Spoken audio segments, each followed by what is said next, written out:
Salut à tous, j'espère que vous allez bien. Aujourd'hui, vidéo sur une créature juste fabuleuse que je vous invite à découvrir avec moi. Allez, c'est parti! Les licornes ont une apparence très facilement reconnaissable. Elles sont de couleur blanche immaculée, ce qui est un symbole de pureté, de paix, ce qui peut nous rappeler la colombe dans notre monde contemporain. C'est un animal qui est un cheval avec une corne bien droite ou des fois un peu torsadée sur la tête à l'âge adulte. Heu, Assez craintive, elle va éviter le plus possible le contact avec les humains, à part, bon, si, celle-ci se sent en confiance. Heu, le poulain, lui, est très facilement reconnaissable par rapport à l'adulte. Celui-ci est de couleur dorée, puis argentée et ils ont les sabots, ainsi que les adultes, de couleur dorée. Ils ont le statut d'animaux par le ministère de la Magie et la classification qu'ils leur ont donnée également, c'est 4 étoiles. Mais ça, je vous en parlerai un peu plus tard. Les licornes sont mentionnées à diverses reprises, donc dans Harry Potter et l'école des sorciers, mais beaucoup plus tard dans les récits, lors d'un cours de soins aux créatures magiques, par nos deux professeurs par intermittence, qui sont donc le professeur Cobblanche et Hagrid. D'ailleurs, pendant le cours qui sera donné par le professeur Cobblanche, Hermione, pourtant connaît son intellect et sa soif de savoir, va en apprendre plus de la moitié avec cette professeure. Et Pansy Parkinson va devoir se faire force pour ne pas montrer qu'elle trouve tout simplement les poulains mignons. Après, le professeur Cobblanche va également notifier à ses élèves que ces animaux sont énormément présents lors d'épreuves des buses, que ça a été l'un des sujets à de multiples reprises, et c'est ce qui va d'ailleurs arriver en 5e année, quand les élèves vont devoir choisir les aliments les plus appropriés pour nourrir une licorne malade. Ce qui fait également que la licorne a quelque chose de très particulier aussi dans l'univers d'Harry Potter, c'est ses capacités magiques. On lui en connaît 3. Sa corne, son sang et le crin. La corne de licorne est de couleur argentée, voire des fois même brillante. Elle est utilisée comme ingrédient pour les potions. D'ailleurs, elle entre dans les compositions d'antidotes de certains poisons. Dans l'univers de Harry Potter, celui-ci va voir dans une boutique d'antiquaire une corne de licorne, et celle-ci a un coût de 21 galions. Donc, c'est pas donné. Dans les livres, donc on parle de cet attribut de la licorne dans le Harry Potter et l'école des sorciers, et si je ne dis pas de bêtises, dans Harry Potter et le prince de sang-mêlé. Le crin de licorne, son utilisation est assez variée. On peut le retrouver dans la composition de certaines potions, mais le plus courant, c'est surtout parce que le crin de licorne est associé à un certain cœur de baguette. Chaque baguette est différente, mais si une licorne va fournir plusieurs crins pour différentes baguettes, et ben voilà. La particularité de ce cœur de baguette, c'est que en général, c'est un cœur de baguette plutôt constant, difficile à mettre au service des forces du mal. Mais bon, dans un autre sens, ça peut être pas forcément vrai, parce que le professeur Quirrell avait une baguette avec un cœur en crin de licorne. Ce sont aussi également des baguettes très fidèles, qui restent attachées à leur propriétaire d'origine, si, bien sûr, c'est la condition qui va avec, que ces sorciers et sorcières soient totalement accomplis. C'est-à-dire que le lien entre la baguette et le sorcier est fort. S'il y a un inconvénient encore avec le cœur en crin de licorne, c'est que il y a une généralité qui dirait que ce cœur serait l'un des moins puissants. Mais ça peut être compensé par d'autres aspects, le bois de la baguette par exemple. Donc, ça peut se compenser. Après, si je dois vous citer par exemple des sorciers qui ont eu un cœur de baguette avec crâne de licorne, Cédric Diggory, Drago Malfoy, Rémus Lupin, le professeur Quirrell, je vous l'ai dit tout à l'heure, Neville Londubat, je crois que Ron également, Ron Weasley. Et après, je crois que c'est tout. Ah, Charlie Weasley aussi. Et Mary Quatermaul. Il me semble que, si je dis pas de bêtises, que c'est un crin de licorne qu'elle a dans sa baguette. Les crins de licorne sont réputés pour être rares par rapport au coût que cela coûte, mais je me rappelle une anecdote dans Le Prince de Sang-Mêlé, quand Slughorn va voir Hagrid et qu'il voit accroché dans sa cabane à Hagrid une espèce de motte de crâne de licorne. Et pour Hagrid, c'est pas quelque chose de rare, parce que vu qu'il passe une grande partie de son temps dans la forêt interdite, il croise des multitudes de créatures, puis on connaît surtout l'amour de Hagrid pour les créatures magiques, on le sait.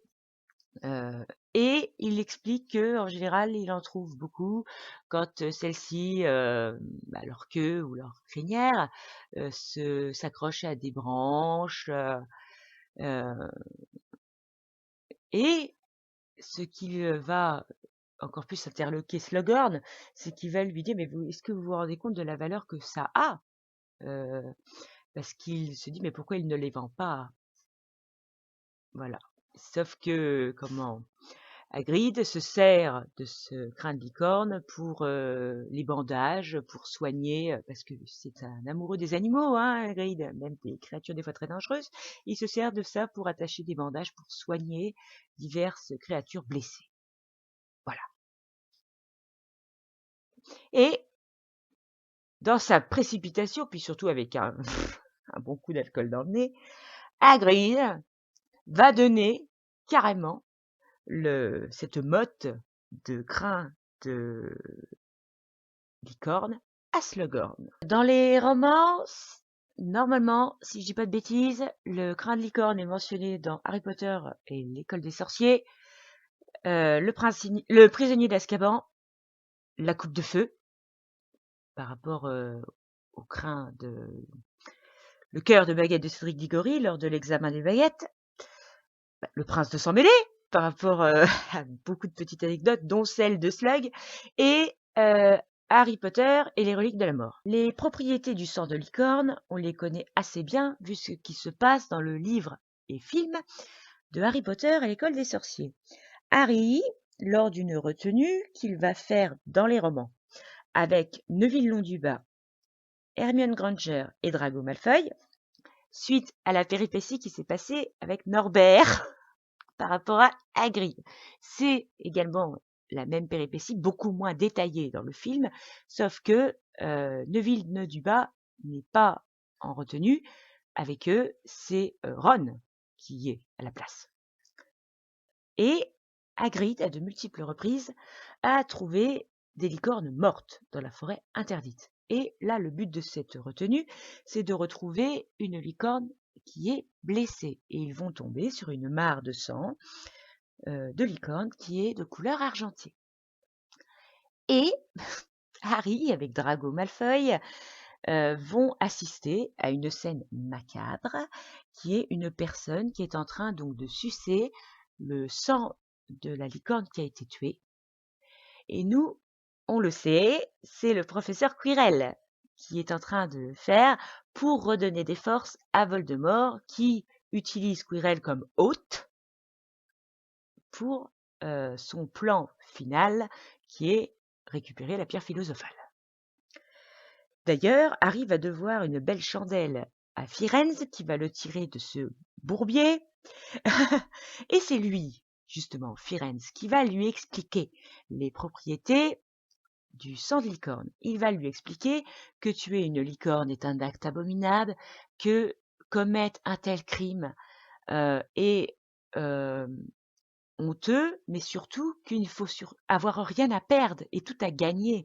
Le sang de licorne permet de survivre si on est sur le point de mourir, mais ça a un coût terrible, car tuer un être si pur qu'à l'instant même où les lèvres touchent ce sang, on n'a plus qu'une demi-vie, une vie maudite. Et donc Harry va lui demander, mais qui voudrait d'une telle vie? Et Firenze va lui dire, tu connais pas quelqu'un, par hasard. Et donc, Harry va comprendre que c'est Voldemort qui boit le sang des licornes, sauf que, on le sait, lui, il soupçonne Rogue d'aider Voldemort, sauf que c'est Quirrell, en réalité. Dans le tome 4, donc la coupe de feu, ce sang est de nouveau cité parce que Voldemort s'abreuve d'une potion à base de sang de licorne et de venin de Nagini. Je vous en ai déjà pas mal dit, mais le pire, c'est qu'il y en a encore. Alors, on continue. La licorne est un très puissant symbole parce que il a déjà servi d'emblème à divers personnages historiques, mais surtout à un royaume qui a été absorbé par un autre, qui est donc le royaume d'Angleterre, qui est le royaume d'Écosse, qui avait la licorne pour emblème, pour représenter ce côté de cette farouche indépendante qui voulait garder par rapport au royaume d'Angleterre et surtout leur côté indomptable par rapport à leurs voisins anglais. C'est le symbole également de la puissance royale qui est capable de dompter certaines créatures mythiques. Le royaume d'Écosse a également pour symbole le chardon et le léopard. Mais ce que je veux dire par là, c'est que cet animal mythique a également été énormément représenté sur des toiles. Il y en a une qui me vient en tête, c'est la Dame à la licorne. C'est l'aura que dégage cet animal, cette symbolique de pureté, de paix, d'indépendance, de force, qui a beaucoup inspiré de grands auteurs, etc. Et ça peut faire un beau parallèle, justement, la licorne, avec une autre créature du monde de Harry Potter qui est le Sombral. Parce que le ministère de la Magie a classé la licorne avec 4 étoiles, comme le Sombral. Et ce n'est pas du tout par rapport à un aspect agressif, quoique si Ollivander était à côté de moi, il pourrait dire qu'un jour il a failli se faire éventrer par une licorne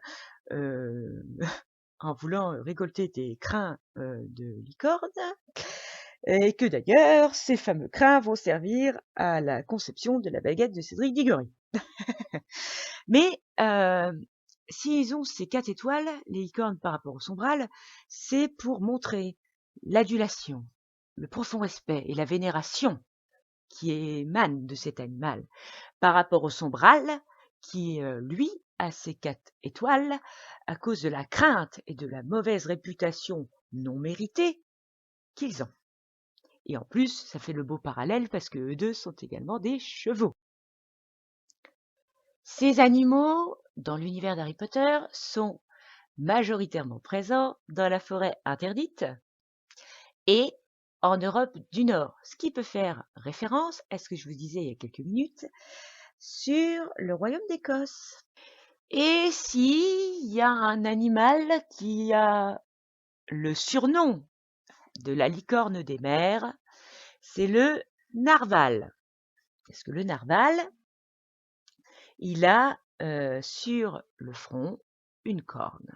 Et c'est donc pour cette raison qu'il est surnommé la licorne des mers. Voilà grosso modo ce que je peux vous dire sur la licorne. Alors il y a encore énormément de références, même historiques ou architecturales, etc. Mais là, je vous laisse à votre bon vouloir. Si vous êtes d'humeur à vouloir encore plus un petit peu creuser, et je vous souhaite une bonne continuation. Pensez à liker, à commenter et à vous abonner. Ciao!